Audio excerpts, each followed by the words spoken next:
ఇక పార్టీ ఫిరాయింపుల కేసులో భాగంగా స్టేషన్ గన్పూర్ ఎమ్మెల్యే కడియం శ్రీహరి నేడు తెలంగాణ అసెంబ్లీ స్పీకర్ గడ్డం ప్రసాద్ కుమార్ ఎదురు హాజరు కాబోతున్నారు. బీఆర్ఎస్ నుంచి గెలిచి కాంగ్రెస్ లో చేరినందుకు కడియం శ్రీహరిపై అనర్హత వేటు వేయాలని BRS MLA KP Vivekananda petition దాఖలు చేశారు. ఇక సుప్రీంకోర్టు ఆదేశాల మేరకు స్పీకర్ ఈ విచారణను వేగవంతం చేశారు. ఇప్పటికే 8 మంది ఇతర ఎమ్మెల్యేల పిటిషన్లను స్పీకర్ కొట్టివేగా ప్రస్తుతం కడియం శ్రీహరి మరియు దానం నాగేందర్ కేసులపై విచారణ కొనసాగుతుంది.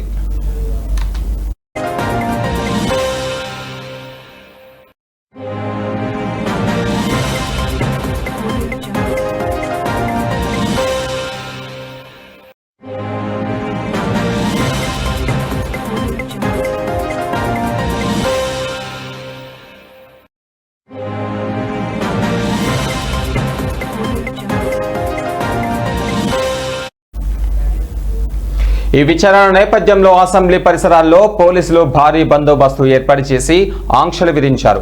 తాను నియోజకవర్గ అభివృద్ధి కోసమే పార్టీ మారనని గతంలో పేర్కొన్న కడియం శ్రీహరి నేడు స్పీకర్ ముందు తన వివరణ ఇవ్వబోతున్నారు. మరో ఎమ్మెల్యే దానం నాగేందర్ నిన్నటి విచారణకు గైర్హాజరు కావడంతో ఆయన విచారణను మార్చి 2వ తేదీకి స్పీకర్ వాయిదా వేశారు.